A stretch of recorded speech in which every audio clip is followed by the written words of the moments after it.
to order at 1:09 p.m. Welcome, everyone.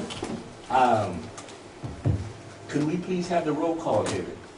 Board Chair Quiroz. Present. Treasurer Vargas. Present.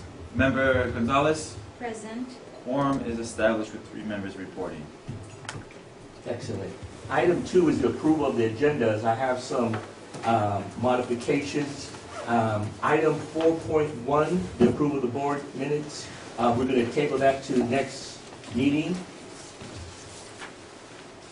And in presentations, 10.3, the CEO update, we're also going to strike that and present it next month.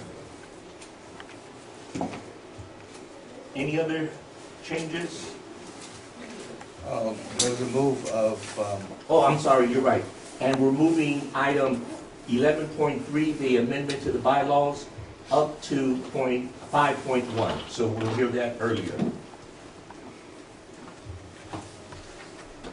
Can I get a motion to accept the changes on the agenda? I move to accept the changes. Is there a second? Second. All in favor? Aye. Aye. Okay. Item 3.0, any announcements? Do we have any announcements from our virtual site?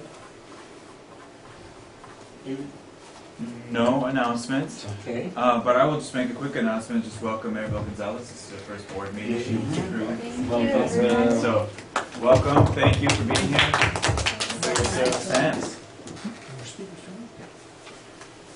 Just down really low. Okay. So then let's move, since we've tabled 4.0. Any public comment on the closed session? I don't believe I received any comment cards. So 5.1, amendment to the bylaws. Who's going to present that? Now, this is the amendments to the bylaws, and the only amendment we're asking for is that the number of board members be reduced from 5 to 3. Trying to find the actual section that it's items. It's article. Amendment here on the Dropbox? It's, well, I'm referring now to the bylaws Oh, themselves. okay, yeah, because this It's was Article empty. 6, Section 4, number of directors. It says the authorized number of directors shall be no less than 5, and no more than 11, with the exact number to be fixed by the board by resolution from time to time. So we're asking for reduction from 5 to 3. Mhm. So that it'll be between 3 and 11. 11. Yeah. Okay. Oh.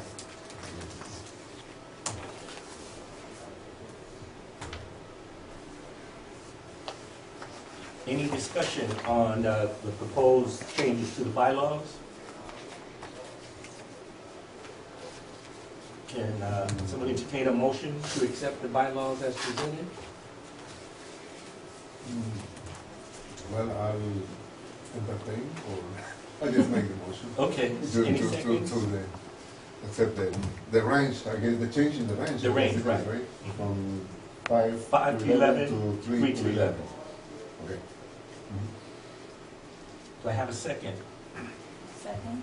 Okay, second, all in favor? All right. Aye. Okay, thank you, Nick. So the amendment has passed.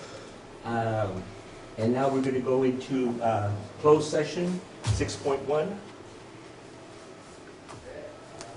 All right. Would you guys like to go upstairs to my office? It's empty. Sure. Mhm. Or, yeah, We can stay, we can go. well, we have a gentleman here filming. I've been kicked out of better rooms than this. Come on up. Not better. No, sorry, I can move outside. Okay, all right. And just stay here? I'm sorry. Yeah, we'll just stay here. Yeah. Okay, all right. As long as that thing's not Thank you very recording. much. Thank you for. Are we ready? Are we online? You're on? Okay, I'd like to have us reconvene from closed session. We have a call, roll call, Board Chair Quiroz. present. Treasurer Vargas. Present. Member Gonzalez. Present. All right. Okay, we've established quorum, and I'd like to call to order on an open session. And we are now going to hear, let's see here, public comments from Mr. Don Gosney. You want to go to the head of the table so you can get yourself on camera? Or are you happy right there? I'm happy. All right. No pictures, no pictures. I just want to talk a little bit about transparency. Yeah, everybody loves transparency these days, and charter schools are really under scrutiny. And so it's important that they be able to embrace transparency even more so. I come from the Richmond area. I cover all of our I cover all of our school board meetings for WCCUSD. I'm sorry, I just came back from one over the weekend. But everybody wants transparency. But we have multiple charter companies in Richmond, a lot of them, about 7, I think. But your meetings are all over the map. And we've got Vallejo, we've got San Jose, we've got Oakland, we've got Richmond. If you want transparency, of course, you've got to invite the public, invite the parents, invite the media, invite everybody into your meetings. But it makes it very difficult when they're all over the place. I can't fault you for the Vallejo or the San Jose ones, okay? But you have some of your meetings here, some of them in Richmond, okay? And I appreciate the fact that you've got satellite setups there, but how about if you have the people here in Oakland, look at the screen and try to speak into it like there's a real human being on there, and you come out to Richmond. It makes the people feel like you actually care about them. That's part of you want these people to be part of the AMPS family. You don't want them to feel like they're the, let's say, the redheaded stepchild. Okay, it's just a suggestion. Your website, found out about this meeting a few hours ago. Very difficult to figure out things on your website. When you do a search for board meetings, it didn't take you anywhere near telling us about this meeting.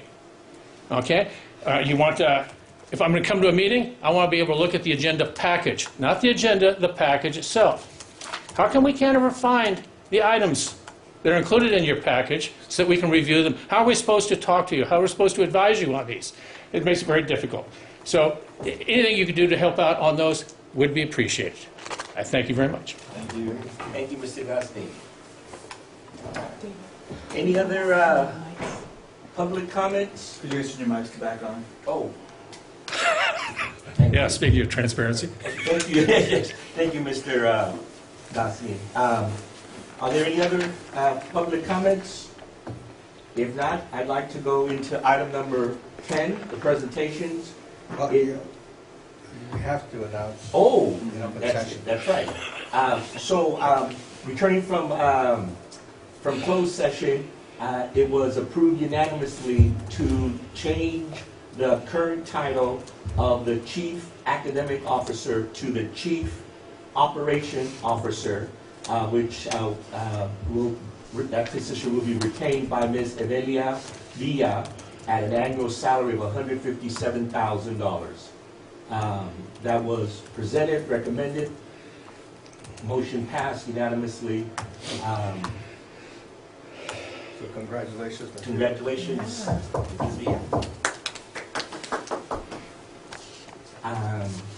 Okay, item number 10, presentations, instructional update. You guys want to just sit here, or do you want me to stand Yes, up? stay there. Okay. I was going to say good evening, but it's good afternoon, members of the board. So recruitment fairs are starting up for both regions. There has been different discussions amongst the schools about having open house, coffee Tuesdays with parents. Lots of flyers are being made right now so that we have recruitment, all underway. This year we're going to be testing again, once again, for Johns Hopkins for the Center of Talented Youth Program. This is our 15th year with this program. Our students are taking an aptitude test. It's almost like an SAT, but a mini version of it through the Johns Hopkins program. And we're going to be testing both in Oakland and in Richmond.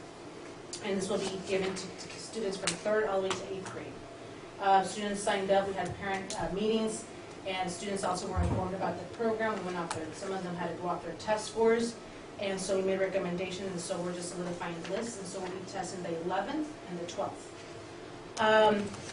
John Henry's renewal presentation took place on November 11th, so John Henry High School is going through this renewal process right now. The decision for John Henry will take place on December 18th at Dijon at 6:30 in Richmond. Right now we have parent meetings going, happening and taking place. Students are well aware of their school, going through a renewal. Right now the seniors are also just getting ready for their applications that they just finished for college and FAFSA and all that good stuff. So a lot of good stuff happened at the high school level right now, at both high schools. Oakland Charter Academy is a part of the ACES program. They have a grant of $177,000.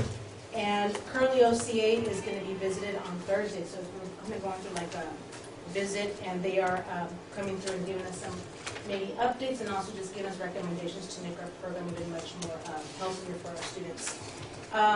OCA has gone through some bumps with the ACES in the last 2 years, so Mr. Hudson from Region 4 is coming out, and we welcome him with open arms as he's going to be giving us some recommendations, walking through with the program from 4 to 6.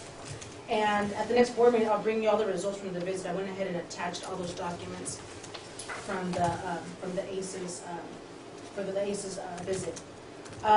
Not much this month going on. I think we're having another board meeting, so I'll have the team come up and present their data as we go forward in the school year. Semester 1 will be coming to an end, and so we're tracking right now students that are in danger of failing. We'd like to track that early on so we can do prevention and not wait till last minute and get kids all stressed out about that. So I will be bringing the teams to explain what's going on at the different sites. I'm still debating if I bring one region first and another region, because it's 6 schools, so that we can have some Q&A. And other than that, if there's any questions from you all, I'll take them now. Thank you, Ms. Leah. My only question is there a need and or an opportunity for any board members to attend any of these testing or meeting with the parents or recruitment, just again to show the commitment that we all have? I appreciate that. What I will do, I think what we really need right now, representation from you all is at the board meeting in the next 2 weeks at the presentation, the decision for John Henry. It'd be nice to have you guys there. We have the team ready. We're actually doing a mock board meeting with the staff, so we could just, kind of like just mock the board meeting and see what questions are going to be asked so that we're ready. What I'll do is I'll let the leaders know that you guys are open to this, because it did welcome you guys with open arms to come out. I know you guys all work and have a life out of this other work, so I will definitely put those out there. What I'm going to do with AG is have her update the website with the different activities that are coming up at the different sites. I know we have a holiday party coming up, and we'll be sending you guys an invite. And also, there's an assembly set up for our reclassification ceremony that we're going to be conducting, so it'd be nice to have you guys there if you could come out. And definitely copy the Tuesdays with the parents would be great, too. I'll make sure of that. Thank you, Ms. Leah. Any other questions? Can I get a motion then to, that's information. Yeah, it's information, yeah. Item 10.2, budget update. That's, Will?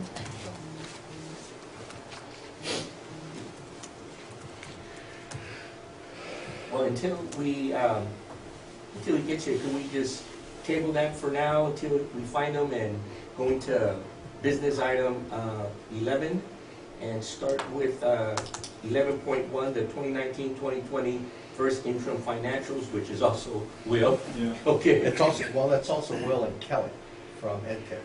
Oh. And That's right. so, we're really happy that you could come, Edna, and hopefully you can stick around for that, but if not, that's understandable as well. Let's do it. But as soon as she shows up, she's supposed to be here probably in the next 10 minutes. She's coming in from Emeryville, and then she can make a presentation on that. Okay. Well, then with that, can we, Wilt's on his way, so. oh, here you, okay. Hi, Will. How you doing? Hey, Why don't you come over here? It's over there? Yeah. Sorry for making you guys wait. No worries. We're starting with the budget update, information item 10.2. The only update at this point, due to the fact that Kelly's going to come in here and kind of give you the EdTech up-to-date, excuse me, on the first interims, and that's also kind of incorporated with within the reports or the attachment that you guys have on file. The one thing is that we're in the process of finalizing the audit. We should be able to have, we're about 90% there. So my goal is to be able to have the audit completed, and by the next board meeting, which I believe is on the 12th? On the 11th. On the 11th, so. 11 this week? Yes. And it's a very important meeting, as you well know, because once we have the audits approved, this is the audits for the prior year. Yeah. Then we're able to, excuse me, I believe they have to be in to the authorizer by the 15th. By the 15th, correct. Otherwise, we'll cut your. Right. Here's December 11th. So I'm currently going, and that's why I was running a little bit late, excuse me. I'm currently looking at the draft and, making sure that things are in line. So that will be the only update I have at this point. Well, I think it'd be a good idea if you could explain to the board, or wait for Tony. Sure. The sort of the landscape for the financials, why they have to be in at certain dates. Oh, sure. And otherwise, it puts it into context as to why. Sure. For example, today's meeting was so important, and why next week's meeting is equally so. Okay. Well, first let me introduce myself, because my name is Will Mendoza. Excuse me. My throat. I'm the Director of Finance for AMPS. Typically what we, our fiscal year end is June 30th. However, what typically transpires at the end of our fiscal year, which is June 30th, between that and say the following month, is when we actually, right after June 30, we go into what is considered pre-audit mode. So just kind of start looking at the financial information, making sure that all of the reporting is in line. So that usually takes place July, August, September. School starts September. Now we're dealing with the 1920 budget. However, we're still, addressing 18-19 concerns or matters. Typically, all that information gets submitted sometime around October, early November to our auditor, and then the auditor should start coming in and start doing sampling, cherry picking information, different departments, different fields, and that information gets submitted to them. Then they are able to provide us with a draft audit for that prior year, which is what I'm currently reviewing. I just got the draft yesterday. And then that leads into the final audit, which is, as I've now mentioned, it gets submitted to our authorizers. By law, it's got to be submitted by December 15th. So once the audit gets reviewed by the board, gets approved by the board, then I turn around and then submit it to, in this case, West Contra Costa and Oakland Unified District. And the information becomes public, and then AG and David, they upload that information to our website. So if you look at our website, we have the last 4 or 5 audits upward. Excuse me. And second of all our past audits have been what you could consider satisfactory. And knock on wood, that's our target, because for multiple reasons. One is the audit is the kind of like a culmination of your fiscal position of the organization from the prior year. 2, authorizers review that information. It always gives us an opportunity to also look at how efficiently we are compared to unifieds. 3 is the information that's usually required by third parties besides West Contra Costa. Is also as a requirement by financial institutions, and especially since we have 3 major obligations, is also we also need to submit that to our existing lenders. So that in essence is kind of like a culmination of what's going to be submitted to you guys December 11th. December 11th. So that will be for fiscal year 18-19. In addition to that, as of, you know, we also do a bi-monthly submission of the financial position for this year's budget. And those, as of this year, are going to be presented by our organization, our backshop organization called AMETHOD. So. Can you explain to us what the importance of the interims? The interims? Yeah, which is what we're. The interims is basically the, it's our, that's the best way to put it. It's our grading, it's a way for the authorizers to get an update on how the organization is currently doing. So it's a report card. Actually, it's a report card. It's a nice way to say, hey, you know what? Back in June of every year, the board approves a budget. Here's where we're currently at. That's the first interim. First report card. Second interims, which happened in March. Here's our second report card. And ultimately, here's our final. So it's a way for authorizers to also, in essence, we provide the information, and they're also able to critique it if there's any questions they usually come back to. So I deal with what is called the business directors for West Contra Costa and Oakland Unified. And typically, in addition to what you see as far as the interims, we usually provide them with, there's a longer list of, you know, they want everything back up, GLs, reports, specific items. So every quarter we go through a longer list of packages or items that they request, so they cross-reference. That's what the first interim is, which is what EdTech is going to provide you a presentation on, and then we'll be doing second interims in March, and ultimately the end of the budget.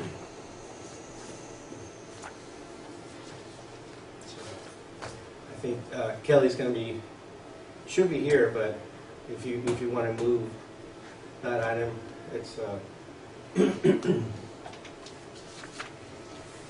11.1, right? There's our first interim financial. Are we prepared to discuss item 11.2 until Kelly gets here? The resolution to join Unidos US as an affiliate school? I think we have some information. Do we have the information, or is that the Yes. one that? You do have information. Oh, okay. Let me just see. It's on the It's on Dropbox. It's on the Dropbox, right? Yeah, I would like this. Okay. Go ahead, Tom.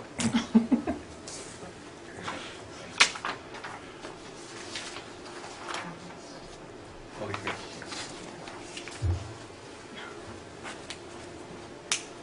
This is something that Park has been working on. It's an organization that's been around since 1968. You see the summary of the issue and what's involved with it. And he suggested that it might be something worthwhile in terms of us joining it. And so today, it's just a resolution to join it. We've actually not, I think, we're not going to be joining it right away, but it's a resolution to join it when the opportunity presents itself. So if you got questions, you know, I'd like to be able to answer them, but there's more information that's already on here.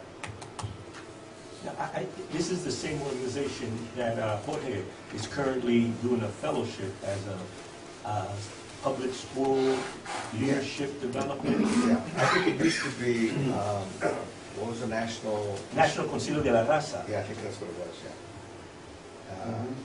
yeah. It was, yeah, they rebranded themselves. Right, So- yeah. No, but I was referring to Jorge is part of a cohort that he was accepted, that they, Unidos US, have launched a alternative school leadership. Don't quote me on the title, but he's with a cohort of other Latino Leaders in Education, I think is what it is. And it's a project, proposal, program to develop the pipeline of Latino, Latina leaders in education. And Jorge is currently in one of the cohorts.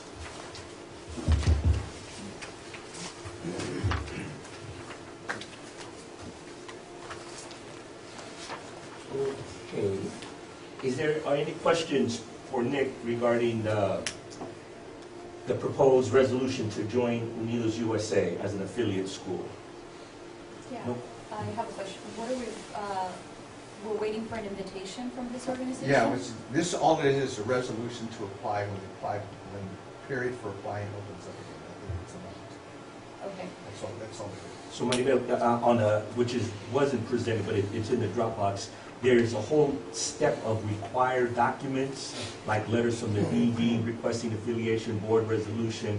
There's 10 items, 3 personalized letters of recommendation, and I guess they go through their review process and check off all those requirements, and then they want organization information and head of the organization's contact. I think what we're allowing, this vote would allow us to begin to send this information. Yeah, I believe that's exactly right. Is there a cost? No, my understanding is no cost involved. No cost as far as I'm, same as Nick, as far as I know, no cost. It's really just an invitation basis, so we've been asked to apply. Got it. Okay, no questions. Can I have a motion then to accept the recommended resolution to join Unidos US as an affiliate school? I move to accept the the invitation to apply to the Unidos US. Is there a second? Second. Okay, all in favor? Aye. Any noes? Abstentions? Okay, so approval of the recommendation to submit the resolution to join has passed. We're gonna still wait for Kelly. How about item 11.4, forced rollover of 401k accounts? Right. I'll update you guys on that item really quick. So last week, or no, the week before, because last week was the holiday week, we met with our financial fiduciary, Security, that manages our 401k accounts. And they suggested to us that we increase the limit on our forced rollover into an IRA from 1,000 to 5,000, meaning employees who are no longer working with the organization, who have money in our 401k plan at $5,000 or less, would have their money forcibly rolled over into an IRA. And that would prevent us from having to contact all these people regularly, annually, to let them know that we're hoping to roll over their money to an IRA, and also would reduce our management expenses as far as managing the 401k is concerned. The reason that we bring this before the board is because it's our employees' money. We figured we should have board consent before agreeing to this proposal. So what this is saying is, for those employees that have accumulated a 401k less than $5,000, Correct. then when they separate from the organization, Yes. then that earnings or that savings will go into a non-AMPS Correct. 401k account. IRA. IRA account. Yes. Yes. And the management of that and the facilitation of that is done by Securian. So that reduces our our managerial responsibilities. And on the other hand, an employee that has over $5,000 and separates, then it stays within Clarion for them to continue to manage. Yes. Okay. Thank you. Any questions to David regarding the forced rollover? But how many of these people we have that will have to be forced to accept this? Why? Not many. The word forced is kind of a tricky word. It's the forced out option, basically meaning that we're no longer managing their money within our plan.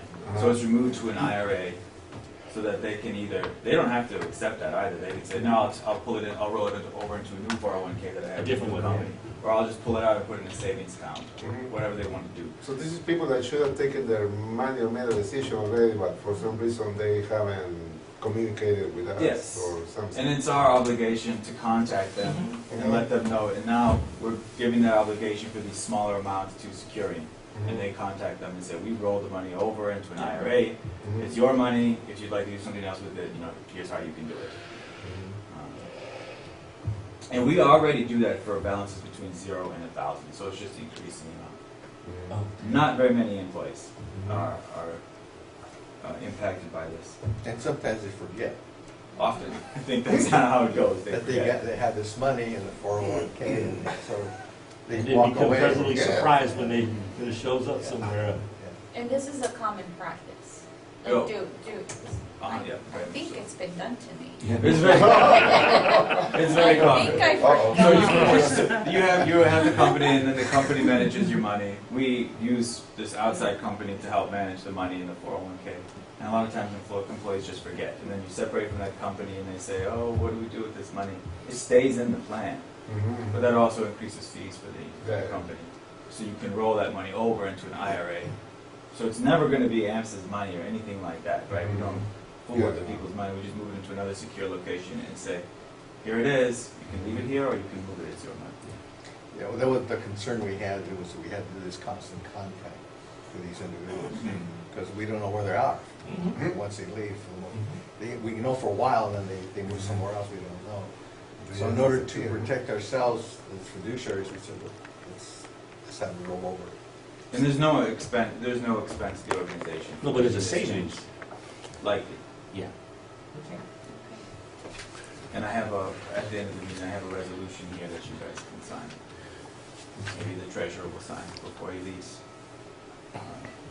Any further questions for David?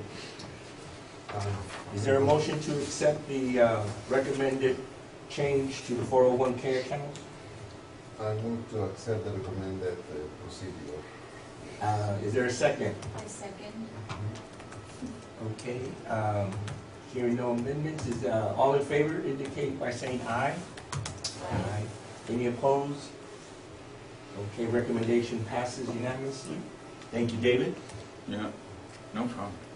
Meanwhile, we're still waiting for Kelly. She's Where only is about Kelly? 5 minutes away. Okay, so- that's cool. So, If anybody wants to take a bio break, We're waiting for Kelly for, EdTech, the Ed Tech for the first interim financials, item 11.1. Raining with traffic already, so get home, everyone. I'll make this fast, but I think it's important. We will be approving, hopefully, the first interims today, and so just know that when I'm doing this presentation, the first interims are just a reflection of the October forecast. So it's just how are things looking, the actuals through October, and then what is the forecast for it, and so that's what we're approving, is basically like the changes. And then we submit that to West Contra Costa and Oakland, which Oakland's requirement deadline is by today, so that's why we're all here.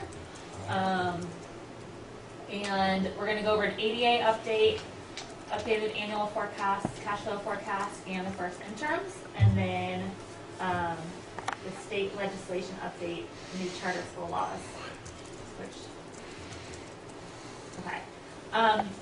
This is really just to kind of show you a little bit about why we have the forecast what we have, and know why it's a little bit more complicated than I think everyone's just like updating the numbers with the new enrollment numbers.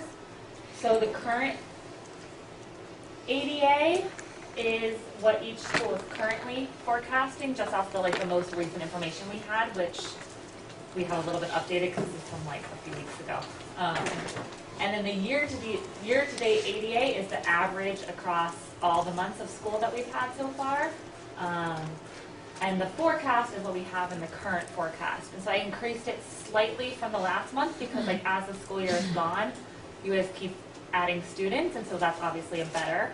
But the state is always going to take the average over the first 8 months of school. And so I'm not increasing it as much as you're telling me because of that. So if I was just looking at the difference in this, our total year-to-date ADA actually falls short of the forecast by 32. So that would make it look like we have a not conservative forecast and everything like. But if we're looking at the current forecast, and if those trends, if the trends continue from the current forecast, what we just did an analysis yesterday, that's not included in here, but just to look, we'd actually be the opposite. And if those trends continue and those kids all stay that you have and the attendance keeps as high as it is, we'll actually probably be like 30 ADA better than what's in here. 38? 30 ADA, which is, Okay. I like to think about every kid's like $10,000 or $11,000, maybe probably more like 12K with you guys, because you have a lot of extra grants and other stuff that they all get ADA for everyone. And so we will know more probably after the break, because a lot of times that fluctuates numbers as well. And I think if we continue to see the trends continue and everything is putting that direction, we could probably increase it like a good amount. And this is just to let you know kind of which schools are under and over. I know OCA is kind of the big one where you just got a bunch of students at, so we September forecast. So we presented, or I presented last 2 months ago, I don't know when it was. Previous forecast was $627,000 loss. We are looking more now at about a $349,000 loss. That is, I just want to, again, with like, there are a lot of numbers fluctuating, I think, on this budget, like as I learn more, figure out what's coming in, so I could see it going better, I could see it going worse, and I don't feel like super comfortable that this is like how you guys will end the year.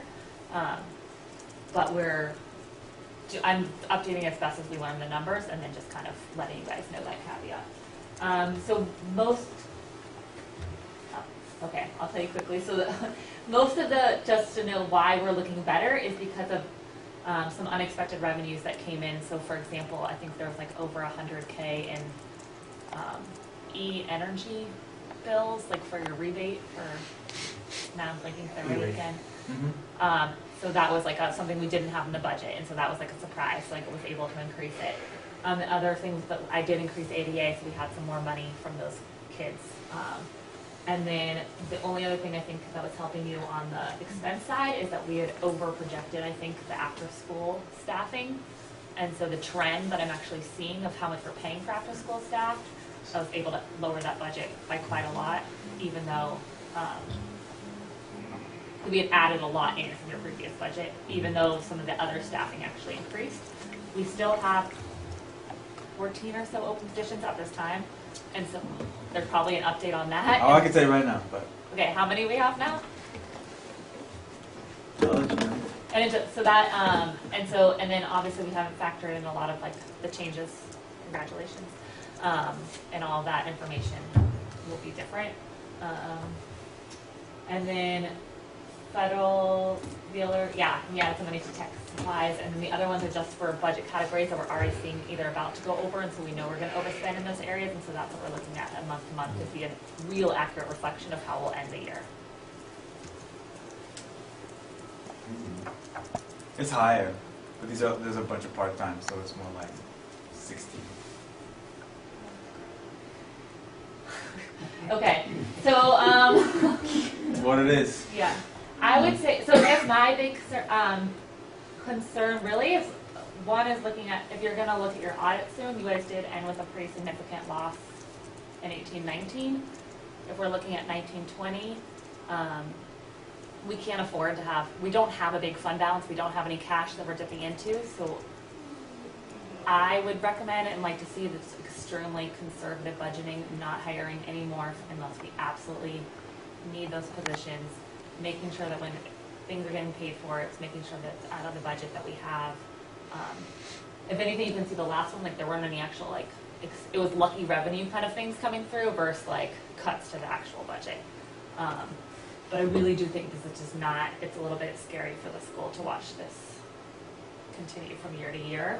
And you can see the way November cash expected to be, well, now November's over, but sorry. But we did end November with, again, really, really low cash amounts, right about what we're seeing here. In December, we're counting on a lot of things to come through, like your ACES payments last year, prior SB 740, to kind of make it through payroll. And otherwise, we're just still like, Jenny's watching every bill that she's sending out, and we're not able to pay for things in a timely manner, and that will just get worse next year. The other thing I just really want to flag is that in January, we're also waiting, like a big thing to kind of make why December and January, or January looks better, is because we're expecting the first payments for SB 740. If we don't get those on time, because of, you know, it's just the state, so if you're not answering things timely, if like the state is having questions further on your leases, like whatever it may be, there are delays, there are always delays, that's gonna be a significant, like that January will not look as good. And then this does not include the Prop 39 energy grant funds, which my understanding is that you're probably gonna have to pay those back, or will at some point, and that's over 400 grand. So if you think about it, we ended 1 month $36,000, 400 of that. I mean, that includes like 400K we were technically borrowing, which we can't do by the end of the year, but we're really in must watch receivables, so I really just want to make sure we're aware of that. This is the first interim report, so you can look that we are able to submit each individual school with a positive operating income. And the reason that we're really doing it is that the home office is taking a lot of this hit. So the home office is the one with the carrying the rent for that upper floor, has a lot of the staffing. And so each site will be, OCHS is kind of looking the best, and then BJE is looking the best from all the staffing at the site. All other sites are just like barely positive. You can see like 4K at RCA, 3K at OCA, and the home office, that's where you're seeing the loss.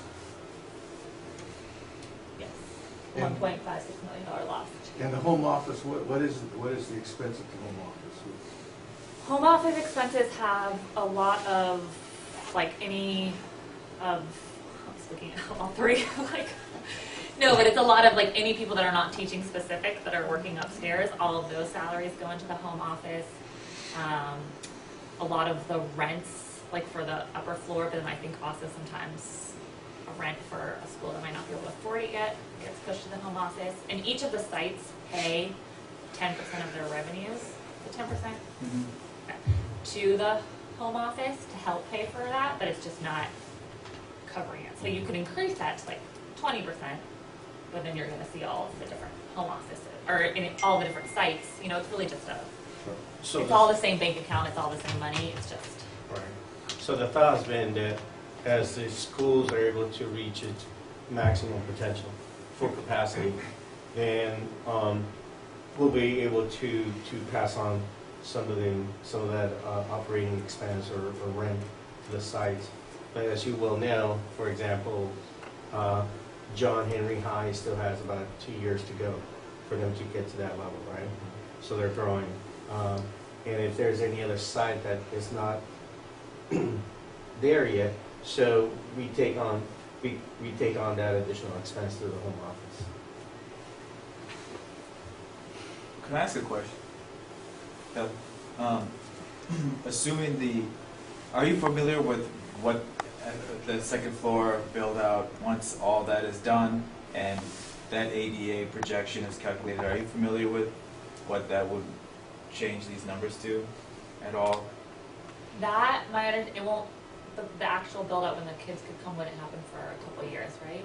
Right. I'm just kind of curious to know, like, if that has been kind of forecasted at all. You probably don't even have all the information you would need.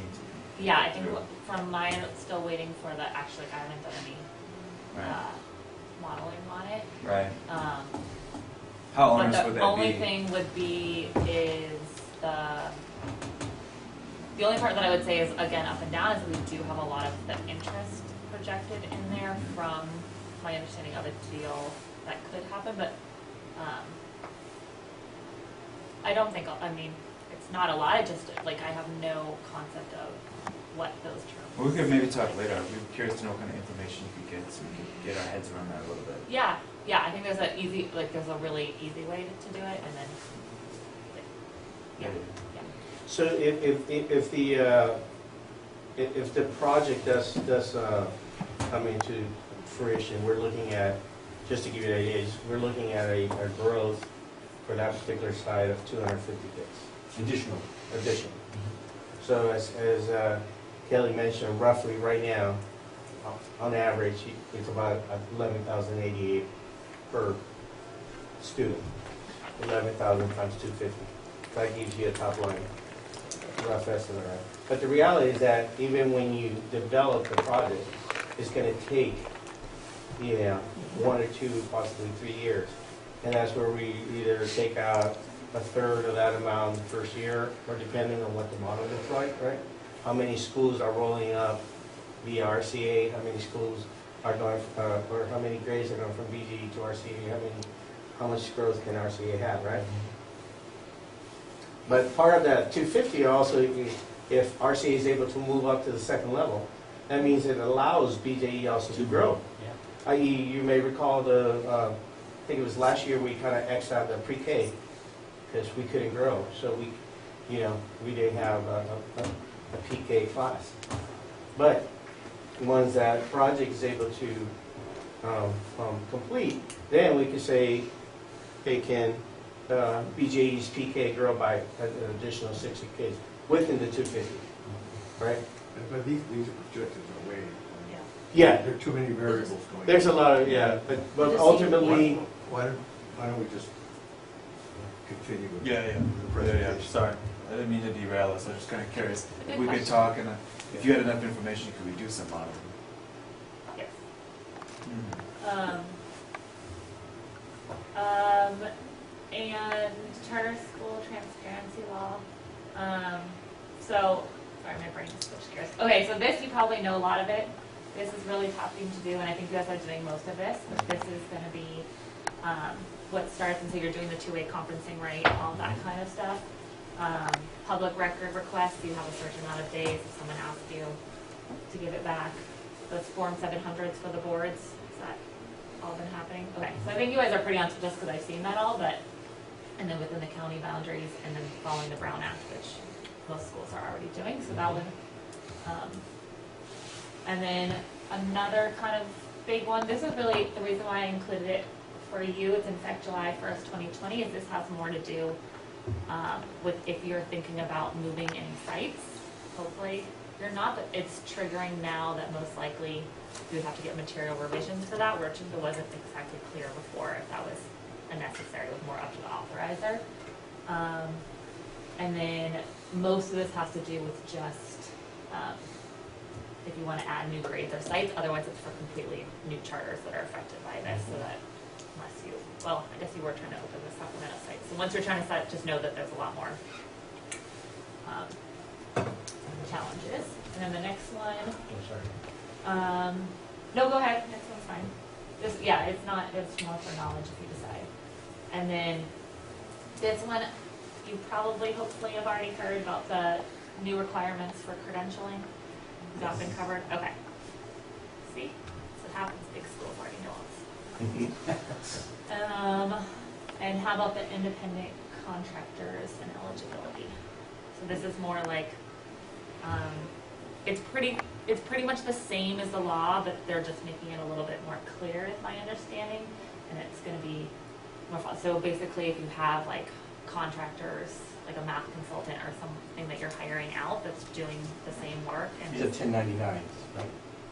yes, you Yes. have like 1090. There's a lot. It's a lot more onus on the employer to determine if that really should be an employee because they're doing similar work and they should be on the payroll of employee. And they're just making it a lot clearer that like it's employer's job to figure this out. And this all goes into effect January 1, 2020, where's the? This is January 1st, 2020. Okay. Some of them are July 1st, Yeah. 2020. Yeah, maybe 1505 is July 1st. That one I think is July 1st. That's the one before. And then some like, yeah, the July 1st, like the credentials is July 1st, but if you have teachers that are already on staff, they have until July 1st, 2025 to get the credential. New teachers would.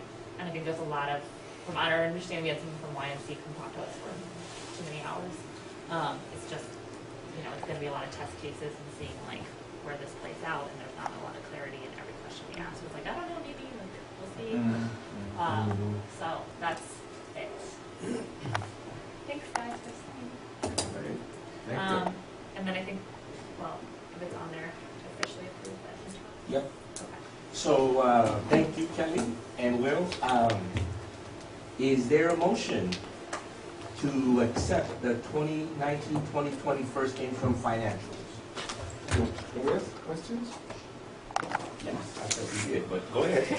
More Yeah, questions? one more question. Yeah, so Please. in the revised projection, we haven't adjusted or deducted for the vacant positions, right? So we have any vacant positions as of January 1st, 2020. Those still are included in there. Those are included, okay. With the idea of Mhm.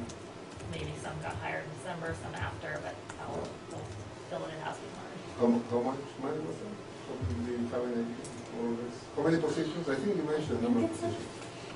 Well, there was 12, but now there's 16. Oh. So we do have, whatever position was currently previously allocated, Mhm. you know, is still within their respective budget. Yeah. Secondary to that, if it is something like for example, in the classroom, Mhm. of course, if you don't have teachers, then you have to be able to have Yeah. substitutes. So Yeah. we also have, we look at it on a monthly basis and maybe making an adjustment of that, given the fact that all of a sudden now we're going to require, you know, a short-term substitute, Mhm. if that's the case, right? Mhm. So, I wanted to say, yeah, 400 or 500,000, but that, Mhm. doing the math, that seems like it's Yeah. really low. Mhm. Oh, wait, no, it would be like $400, that makes sense, because it's only for half a year. Mhm. Okay. Yeah. so we Yeah. prorated. Good. So Thanks. that might make sense, but don't quote me on it. Not yet. And in the folder, you have the detailed balance sheet, cash flow, and the respective P&L for each side. Yeah, so that's what you're really approving, is the P&L for each site. Are there any other questions? I guess we're okay because in the presentation you were alerting us about November cash flows, and we are all here, right, smiling and. Yes, you're still here Yes. now, but it's Yes. not a pretty month. Yes. Every month, that's probably gonna alert you, so. Okay, good. So, I'm done with my question. Thank you for saying the positive. So, Is there a motion then to accept interim financials? move to accept the interim financials. Is there a second? Okay, having motion and second, all in favor, say aye. Noes? Okay, passes unanimously. Okay, Thanks. and with that, I'd like to adjourn today's meeting at 2:36. Thank you, everyone. Thank you. Yeah, thanks for coming.